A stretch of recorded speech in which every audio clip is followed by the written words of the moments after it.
നമസ്കാരം പ്രിയ പ്രേക്ഷകർക്ക് ടാക്ടിക്സിൻ്റെ പുതിയൊരു എപ്പിസോഡിലേക്ക് സ്വാഗതം.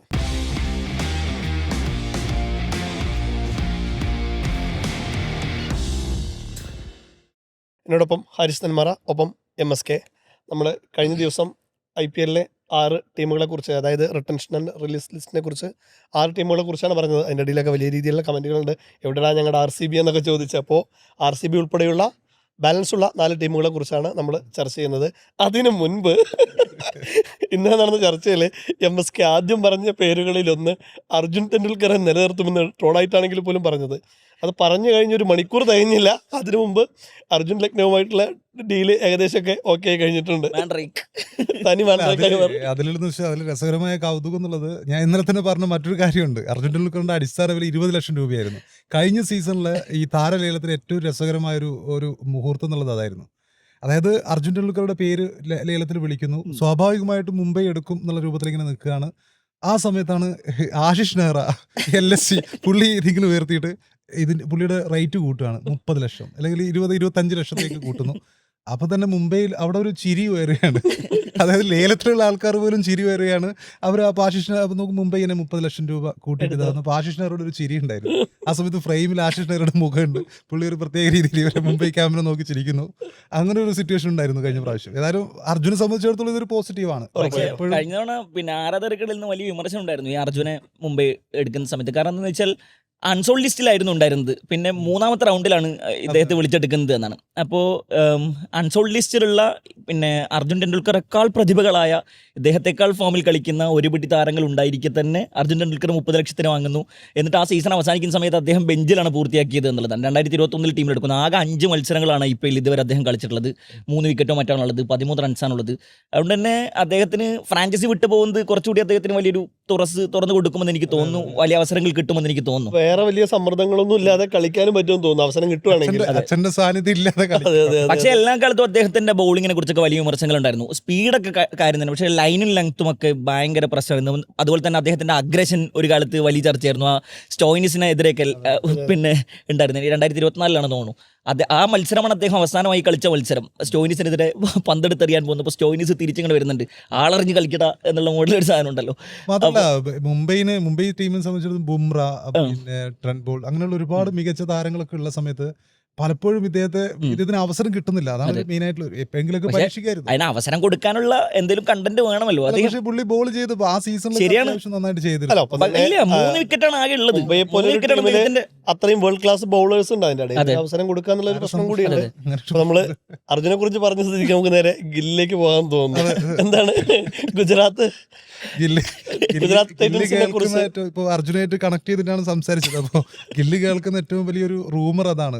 ഗില്ലിയുടെ ഒരു ഗോസിപ്പ് എന്നുള്ളത്, സാറാ ടെണ്ടുൽക്കർ ഗില്ലിന്റെ കളി കാണാൻ വേണ്ടി എപ്പോഴും വരാറുണ്ട്. അപ്പോൾ സച്ചിന്റെ മരുമകനാകാൻ പോകുന്ന ആളാണ്. അങ്ങനെ ഒരു കഴിഞ്ഞ 3-4 സീസണായിട്ട് നമുക്കറിയാം. താരം സച്ചിൻ ദൈവമാണെങ്കിൽ ദൈവപുത്രൻ എന്നുള്ള ലൈനിലാണ് ശുഭ്മാൻ ഗില്ലിനെ ആളുകൾ കാണുന്നത്. അപ്പം ശുഭ്മാൻ ഗില്ലിന്റെ ഈ നമ്മുടെ ഗുജറാത്ത് എന്ന് പറയുമ്പോൾ ഗുജറാത്തിന്റെ ഏറ്റവും വലിയ പ്രത്യേകത എന്ന് വെച്ചാൽ ഗുജറാത്ത് ഏറ്റവും നല്ല സൈനിങ് നടത്തിയിരിക്കുന്നത് കഴിഞ്ഞ വർഷമാണ്. കാരണം ഗുജറാത്തിലേക്ക് രാജസ്ഥാനിൽ നിന്നും ജോസ് ബട്ട്ലറെ അവർക്ക് കിട്ടിയിരിക്കുകയാണ്. കാരണം ജോസ് ബട്ട്ലർ എന്നുള്ള താരം നമുക്കറിയാം വർഷങ്ങളായിട്ട് രാജസ്ഥാന്റെ നെടുന്തുണായിരുന്നു. രാജസ്ഥാൻ കഴിഞ്ഞ സീസണിൽ ചെയ്ത ഏറ്റവും വലിയ വിഡിത്തം ബട്ട്ലറെ റീറ്റെയിൻ ചെയ്യാതെ ഈ ലേലത്തിന് വിട്ടുകൊടുക്കലായിരുന്നു. ആ ഒരു അവസരം കൃത്യമായി മുതലാക്കിയിട്ട് ജോസ് ബട്ട്ലറെ അവർ ഗുജറാത്ത് കഴിഞ്ഞ പ്രാവശ്യത്തെ ഏറ്റവും മികച്ച സൈനിങ് അതായിരുന്നു. അതായത് അവരുടെ ടോപ്പ് 3 എന്ന് പറയുമ്പോൾ ഗുജറാത്തിൻ്റെ top 3 Sai Sudharsan, Shubman Gill, Jos Buttler, ഇവർ 3 പേരും തകർപ്പൻ ഫോമിലായിരുന്നു. ഇവർ 3 പേരും 500-ലധികം റൺസ് നേടിയിട്ടുണ്ട്. 768 റൺസാണ് സായി സുദർശൻ നേടിയത്. കഴിഞ്ഞ പ്രാവശ്യത്തെ ഓറഞ്ച് ക്യാപ്പ് ഹോൾഡർ ആയിരുന്നു. അതിൻ്റെ ഒരു 50-60 670 റൺസ് ഞാൻ ശുഭ്മാൻ ഗില്ല് നേടിയിട്ടുണ്ട്. അപ്പോൾ നോക്കുമ്പോൾ അവർ പിന്നെ 560 റൺസ് ജോസ് ബട്ട്ലർ നേടിയിട്ടുണ്ട്. അപ്പോൾ അവരുടെ കൃത്യമായിട്ടുള്ളൊരു മുൻനിരയുണ്ട്.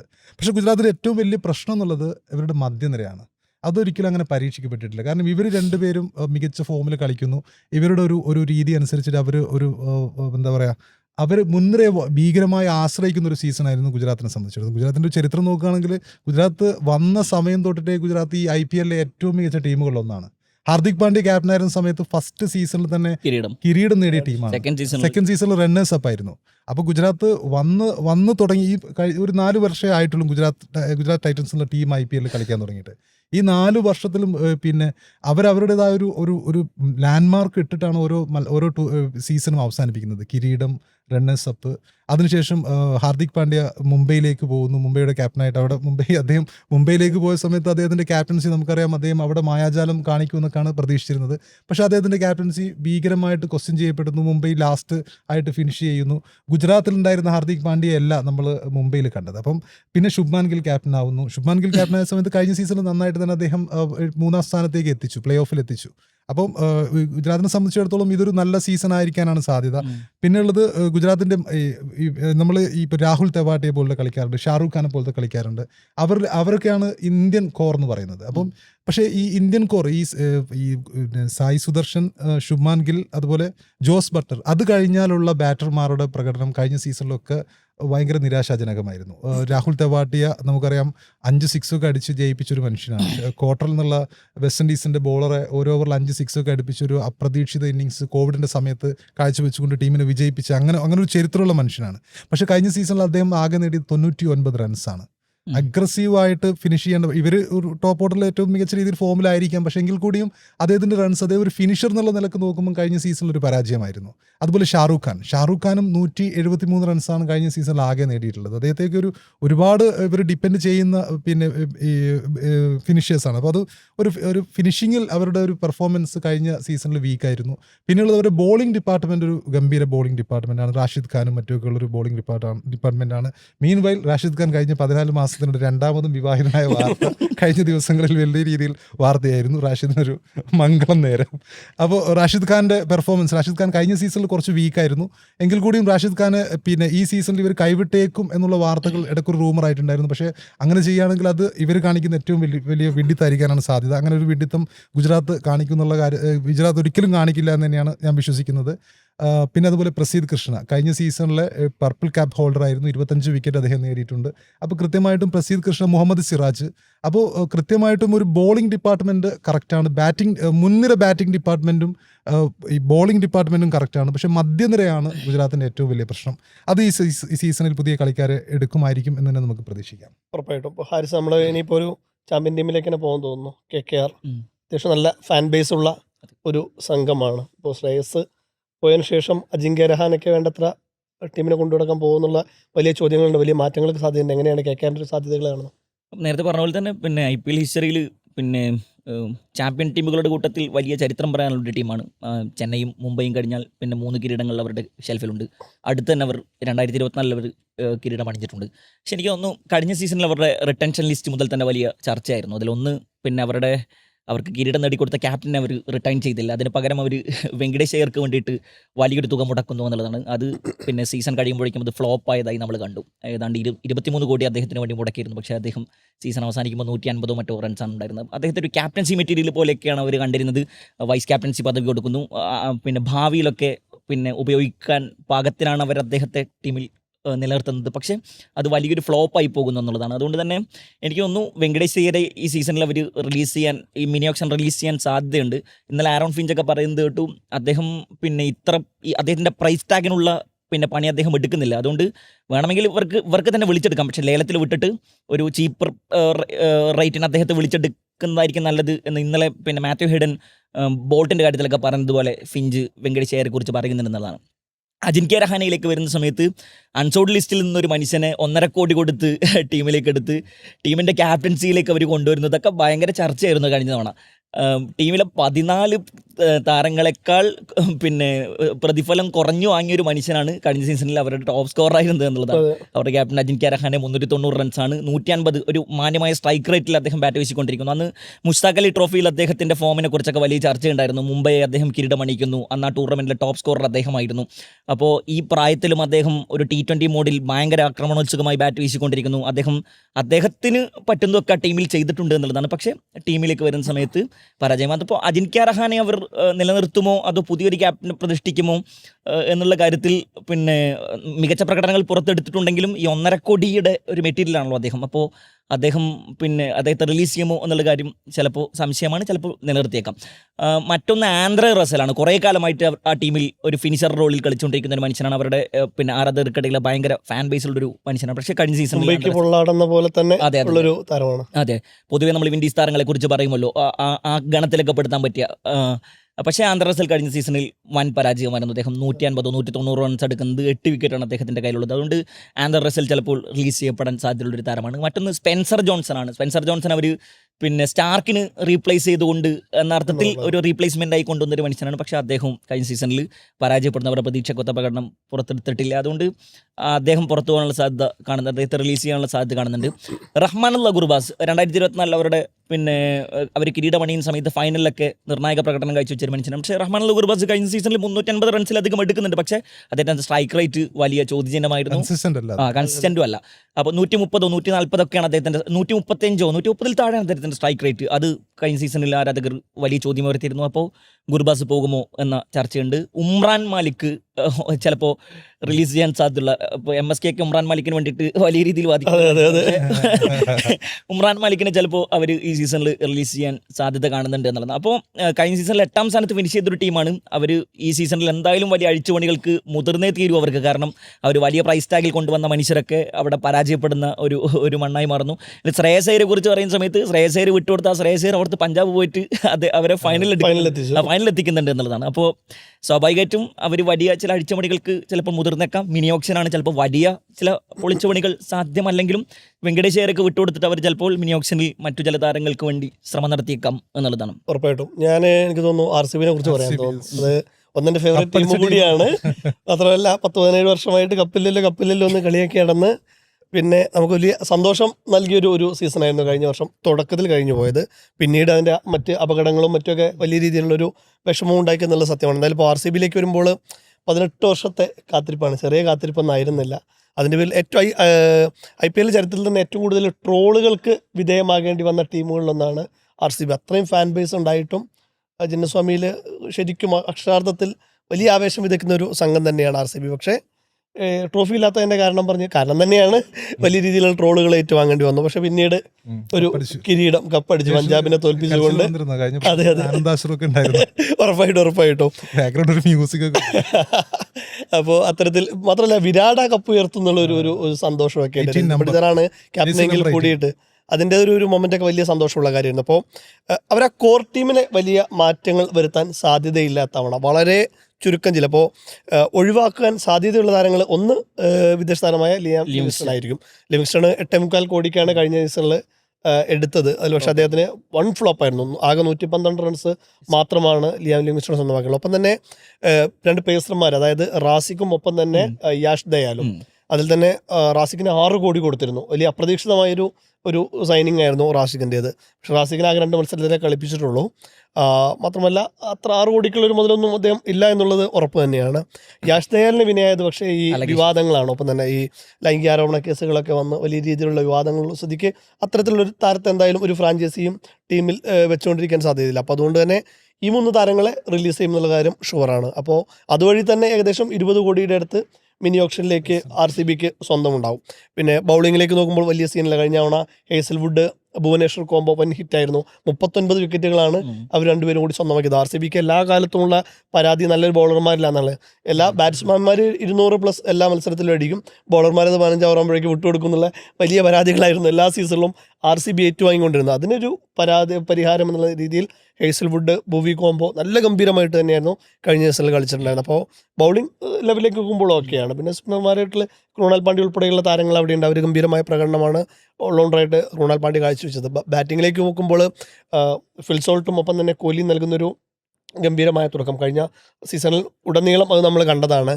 1 ഡൗണിൽ ദേവദത്ത് പടിക്കൽ, മലയാളി താരം കൂടിയായ പടിക്കൽ ഗംഭീരമായ പ്രകടനമാണ് കഴിഞ്ഞ ദിവസം നടത്തിയിട്ടുള്ളത്. ഒപ്പം തന്നെ പിന്നീട് വരുന്ന ക്യാപ്റ്റൻ രജത് പട്ടിദാർ ആയാലും അങ്ങനെ ബാറ്റിങ്ങിൽ ഒരു തരത്തിലുള്ള ആശങ്കയുമില്ല. ബൗളിങ്ങിൽ പതിവ് പോലെ ഹേസൽവുഡും ഒപ്പം തന്നെ ഭുവിയും കൂടി ഡുവോ വീണ്ടും അവരുടെ ആ ഫോം ആവർത്തിച്ച് കഴിഞ്ഞാൽ ഒരു പേടിയില്ലാതെ ഇത്തവണയും വീണ്ടും ഒരു തുടർച്ചയായ 2ാം കിരീടം എന്നൊക്കെ എന്നെ പോലെയുള്ള RCB ഫാൻസിന് സ്വപ്നം കാണാവുന്ന തരത്തിലാണ് ഉള്ളത് എന്നുള്ളതാണ്. അപ്പോൾ ഈ 3 താരങ്ങളെയായിരിക്കും ലിവിങ്സ്റ്റണെയും ഒപ്പം തന്നെ റാസിക്കിനെയും യാഷ് ദയാലിനെയും ആയിരിക്കും റിലീസ് ചെയ്യാൻ സാധ്യതയുള്ളത്. ബാക്കിയൊരു കോർ അവർ അതുപോലെ തന്നെ നിലനിർത്തുമെന്നുള്ളത് തന്നെയാണ്. ഒപ്പം വിദേശ താരങ്ങൾ റൊമാരിയോ ഷെഫേർഡ് ഉൾപ്പെടെയുള്ള താരങ്ങളൊക്കെ അതുപോലെ അവർ നിലനിർത്തുമെന്നുള്ളത് തന്നെയാണ് ഞാൻ മനസ്സിലാക്കുന്നത്. ഇതിൽ നമ്മൾ എടുത്തു പറയേണ്ടത് രജത് പട്ടീദാർ എന്നുള്ള ക്യാപ്റ്റനെ കുറിച്ച് കൂടി പറയാൻ തോന്നുന്നു. കാരണം ഫസ്റ്റ് സീസണിൽ തന്നെ കപ്പടിച്ചൊരു ക്യാപ്റ്റനായി മാറിയിട്ടുണ്ട്. ഒരു RCB സംബന്ധിച്ചിടത്തോളം കഴിഞ്ഞ കുറേ വർഷങ്ങളായി വിരാട് കോഹ്ലി ക്യാപ്റ്റനായിരുന്ന സമയത്ത് അത്രയും സമ്മർദ്ദം അദ്ദേഹം ഉള്ളൊരു മനുഷ്യനാണ്. അപ്പം അതൊക്കെ മാറ്റി വെച്ചൊരു പുതിയ ക്യാപ്റ്റനെ അപരോധിച്ചപ്പോൾ കൃത്യമായിട്ടും കപ്പ് RCBക്ക് ലഭിച്ചു. അതൊരു വലിയൊരു ഉറപ്പായിട്ടും അത് വലിയൊരു മൊമെന്റ് തന്നെയാണ്. കാരണം ക്യാപ്റ്റനായി വന്ന ആദ്യ സീസണിൽ തന്നെ അത് കപ്പേ കിട്ടാത്തൊരു ടീമിന് കപ്പ് നേടി കൊടുക്കുമ്പോൾ ഒരു വലിയ മൊമെന്റ് അവിടെയുണ്ട്. അത് മാത്രമല്ല വേറെ കാര്യം വിട്ടുപോയ സാധനം, സ്റ്റാമ്പേഡിനൊക്കെ ശേഷം ചിന്നസ്വാമി സ്റ്റേഡിയത്തിൽ മത്സരം നടത്താനുള്ള അനുമതികൾക്കും മറ്റും പ്രശ്നങ്ങളുണ്ട്. അപ്പോൾ പ്രധാനമായിട്ടും പുനെയിലെ MCA സ്റ്റേഡിയമാണ് ഇപ്പോൾ RCB ചർച്ച നടത്തിക്കൊണ്ടിരിക്കുന്നത്. അവിടെ തന്നെ ആവാനാണ് സാധ്യത. ഒരു ചെറിയ സാധ്യത എന്നുള്ള നിലയ്ക്ക് കാര്യവട്ടം ഗ്രീൻഫീൽഡ് സ്റ്റേഡിയം കൂടി ഒരു സെക്കൻഡ് ഓപ്ഷൻ എന്നുള്ള നിലയ്ക്ക് അവർ പരിഗണിക്കുന്നുണ്ട് എന്നുള്ളതൊരു വലിയ കാര്യം തന്നെയാണ്. അങ്ങനെയെങ്കിൽ കാര്യവട്ടത്തേക്ക് വരികയാണെങ്കിൽ തീർച്ചയായിട്ടും നമ്മുടെ മലയാളി ആരാധകർക്ക് വലിയ കാര്യമായിരിക്കും. RCBയുടെ മത്സരം മാത്രമല്ല, അവയെ മത്സരത്തിന് വേണ്ടിയിട്ട് എല്ലാ ടീമുകളും ഇങ്ങോട്ട് വരേണ്ട ഒരു സാഹചര്യം കൂടി ഉണ്ടാകുമ്പോൾ എല്ലാവരെയും ഒരിക്കൽ കൂടി കാണാം. സഞ്ജുവിന് എതിരെ ഇവിടെ കളിക്കേണ്ടത്, അതായത് ചെന്നൈ RCB മത്സരം വരുമ്പോൾ സഞ്ജു എതിരെ കളിക്കുന്നു മലയാളികൾക്ക് മുമ്പിലൊക്കെ എന്നുള്ളൊരു ഭയങ്കര രസകരമായ സംഭവങ്ങളും അവിടെ നടക്കും. വരട്ടെ എന്നുള്ളതാണ്. അപ്പോൾ എനിക്ക് തോന്നുന്നു ജനുവരി അവസാനമാണ് ഇന്ത്യ ന്യൂസിലൻഡ് മത്സരം കാര്യവട്ടത്ത് നടക്കാൻ പോകുന്നത്. അപ്പോൾ എന്തായാലും സ്റ്റേഡിയമൊക്കെ അതിന് വേണ്ടിയിട്ട്, പിച്ചൊക്കെ അതിന് വേണ്ടിയിട്ട് ഫുൾ സെറ്റായിരിക്കും. ഒരു മത്സരം നമുക്ക് കിട്ടിക്കഴിഞ്ഞാൽ വലിയ സന്തോഷം. ഫുൾ മാച്ച് കിട്ടിയില്ലെങ്കിലും പുനെയിലും ഇവിടെയുമായിട്ട് ഷിഫ്റ്റ് ചെയ്താൽ പോലും വലിയ സന്തോഷം. ഒരു 3-4 മത്സരം നമുക്ക് കിട്ടിയാൽ തന്നെ വലിയ സന്തോഷമുള്ള കാര്യമായിരിക്കും തോന്നുന്നു. കപ്പ് RCB കപ്പടിച്ച ടീമാണ്. റോയൽ ഫാൻസ് ആണ് RCBയുടെ. ജയേഷിന് 10-18 കൊല്ലമായിട്ട് അതിൻ്റെ ഒരു ഫാനായിട്ട് നിൽക്കുകയാണ്. അപ്പോൾ അത്രയും വിഷമം ഉണ്ടാവും കപ്പടിക്കുന്ന ഈ 17 സീസണുകൾ അത്രയും സങ്കടത്തോടെ നിന്നിട്ടുണ്ട്. അല്ല, അതിൽ കുറേ കാര്യങ്ങളുണ്ട് കേട്ടോ. അപ്പോൾ ഒന്ന്, അർജന്റീന നമ്മൾ കുറേ നാൾ കാത്തിരുന്നത് നമുക്ക് കിട്ടിയൊരു കപ്പായിരുന്നു അർജന്റീനയ്ക്ക്. RCB ഒരിക്കലും കപ്പടിക്കില്ല എന്ന് നമ്മളിങ്ങനെ ആഗ്രഹം ഉണ്ടെങ്കിൽ പോലും നിങ്ങളാണ് ഏറ്റവും റോയൽ ഫാൻസ്, നമുക്ക് കിട്ടി. ഒപ്പം തന്നെ പിന്നെ ന്യൂസിലൻഡ് ഒരുപാട് നാൾ, ക്രിക്കറ്റിൽ എനിക്ക് ന്യൂസിലൻഡാണ് എൻ്റെ ഫേവറേറ്റ് ടീം. ന്യൂസിലൻഡ് ഒരുപാട് നാൾ കപ്പടിക്കാവുന്നതുകൊണ്ട് ഒരു കിരീടം വാങ്ങുന്നത് കണ്ടു. ഇനി ഒറ്റ ആഗ്രഹം കൂടിയുള്ളൂ, ഗസ് ചെയ്യാൻ പറ്റുമോ ഏത് ടീമാണെന്നുള്ളത്? ഏത് അടുത്ത ജയേഷിന്റെ ഫേവറേറ്റ് ടീം? കേരള ബ്ലാസ്റ്റേഴ്സ്. ബ്ലാസ്റ്റേഴ്സും കൂടി കപ്പടിച്ചു കഴിഞ്ഞാൽ തൃപ്തിയായി, സന്തോഷമായി. അല്ല, ഞാൻ പറഞ്ഞത് ഈ റോയൽ ഫാൻസ് ആണ്. അവർക്ക് കപ്പ് അടിച്ചില്ലെങ്കിലും അവർ അതുമായിട്ട് താതാത്മ്യം പ്രാപിച്ചൊരു ടീമിന്റെ കൂടെ നിൽക്കും. പക്ഷേ ഞാൻ അടുത്തായിട്ട് പറയാൻ പോകുന്നത് LSG എന്നുള്ള ടീമാണ്.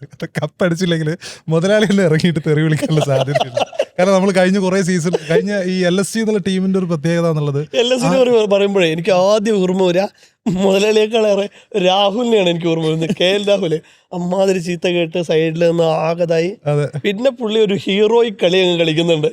അതൊരു ഒരു ഇപ്പം പിന്നെ വേറെ ഒരു മുതലാളി എന്ന് പറയുമ്പോൾ പിന്നെ നമ്മൾ ഷാറൂഖ് ഖാനെ കണ്ടിട്ടുണ്ട്, പ്രീതി സിൻഡയെ കണ്ടിട്ടുണ്ട്. പ്രീതി സിൻഡയൊക്കെ ഈ പഞ്ചാബ് ഇതുവരെയും കപ്പടിച്ചിട്ടില്ല.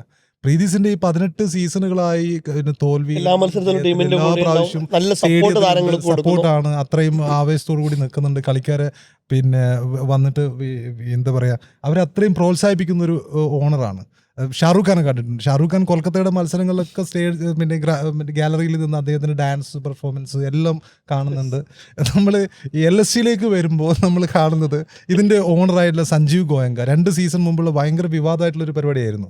അതായത് രാഹുൽ പിന്നെ നമ്മുടെ സൺറൈസേഴ്സ് ഹൈദരാബാദിനെതിരെയുള്ള മത്സരമായിരുന്നു. സൺറൈസേഴ്സ് ഹൈദരാബാദ് ആ മത്സരം 10 ഓവറിൽ ജയിക്കുന്നു, 170 അങ്ങനെ ചേസ് ചെയ്ത് ജയിക്കുന്നു.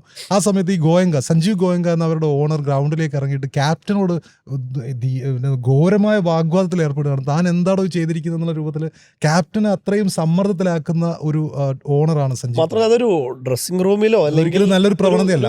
ഇതിനകത്തൊക്കെ ആണെങ്കിൽ ഒരു ക്ലോസ്ഡ് സർക്കിളിലാണെങ്കിലും അങ്ങനെയാണെങ്കിൽ ക്യാമറകൾ അത്രയും ഒപ്പുന്ന സമയത്ത് ക്യാപ്റ്റനുമായിട്ട് വാഗ്വാദത്തിൽ ഏർപ്പെട്ടിരുന്ന ആ ഒരു സമയം. അതിനുശേഷം കഴിഞ്ഞ സീസണിൽ രാഹുൽ എങ്ങനെയൊക്കെയോ അവിടുന്ന് തടി തപ്പിയിട്ട് മറ്റു ടീമിലേക്ക് പോകുന്നു. 27 കോടി രൂപ കൊടുത്തിട്ട് ഋഷഭ് പന്തിനെ അവർ മേടിക്കുന്നു. ഋഷഭ് പന്തിനെ ക്യാപ്റ്റനാക്കുന്നു. ഋഷഭ് പന്തിനെ ക്യാപ്റ്റനാക്കിയതിന് ശേഷം കഴിഞ്ഞ സീസണിലെ ആദ്യ മത്സരമല്ല, ഒരുവിധം എല്ലാ മത്സരങ്ങളിലും ഋഷഭ് പന്ത് ഫോം ഔട്ട് ആയിരുന്നു. ഒരു സെഞ്ചുറി ഒഴിച്ച് ബാക്കി മത്സരങ്ങളിലൊക്കെ. അതെ, ആ സമയത്ത് ഋഷഭ് പന്ത് ഓരോ മത്സരത്തിലും പെട്ടെന്ന് ഔട്ടാവുന്നു, ഡക്കിന് ഔട്ടാവുന്നു, കുറഞ്ഞ റൺസിന് ഔട്ടാവുന്നു. ആ സമയത്തുള്ള ട്രോളുകളൊക്കെ ആ സമയത്ത് കറക്റ്റ് നമ്മൾ IPL ഒരു ഭാഗത്ത് ഋഷഭ് പന്ത് അപ്പുറത്തെ സൈഡിൽ ഒരു ലൈൻ വെച്ചിട്ട് സഞ്ജീവ് ഗോയങ്കിന്റെ മുഖത്തെ ഭാവങ്ങളാണ് ആ സമയത്ത് ക്യാമറ ഒപ്പിയിരുന്നത്. കറക്റ്റ് ക്യാമറമാൻ അഭിനന്ദിക്കേണ്ടിയിരിക്കുന്നു. ഋഷഭ് പന്തിന്റെ കാര്യം പറയുന്ന സമയത്ത് ഋഷഭ് പന്ത് ഈ ഓപ്ഷന്റെ സമയത്ത് ഇങ്ങനെ പറഞ്ഞിരുന്നു, പിന്നെ പഞ്ചാബ് എങ്ങാനും എന്നെ എടുത്തു കളയുമോ എന്ന് എനിക്ക് ഈശ്വരാ. ഭയമുണ്ടായിരുന്നു. അപ്പോ പിന്നെ ലക്നൗ അദ്ദേഹത്തെ എടുത്ത സമയത്ത് അദ്ദേഹം ഭാഗ്യമായി പോയി എന്നൊക്കെ പറയുന്നുണ്ട്. ഈ പഞ്ചാബ് ഫൈനലിലേക്ക് പ്രവേശിക്കുന്ന ആ സമയത്ത് പഞ്ചാബ് ട്രോളിയിട്ട് വരുന്നുണ്ട്, ഞങ്ങൾ കൃത്യമായ ആളുകളെ തന്നെയാണ് നോട്ടമിട്ടത്, ഞങ്ങൾ എടുത്തതും കൃത്യമായ ആളെയാണെന്നുണ്ട്, പന്തിനെ ട്രോളുന്നുണ്ട് എന്നുള്ളതാണ്. പിന്നെ മൊത്തം കഴിഞ്ഞ സീസണിൽ പന്ത് എയറിൽ തന്നെ ആയിരുന്നു. അപ്പൊ കഴിഞ്ഞ സമയത്ത് 27 കോടി രൂപ IPL ചരിത്രത്തിലെ ഏറ്റവും വലിയ പൈസ കൊടുത്തിട്ടാണ് ഋഷഭ് പന്തിനെ അവർ വാങ്ങുന്നത്, ക്യാപ്റ്റൻ ആക്കുന്നു, ക്യാപ്റ്റൻസി മെറ്റീരിയൽ എന്ന് പറയുന്നു. സഞ്ജു ഗോയങ്ക ഭയങ്കര സപ്പോർട്ട് കൊടുക്കുന്നു.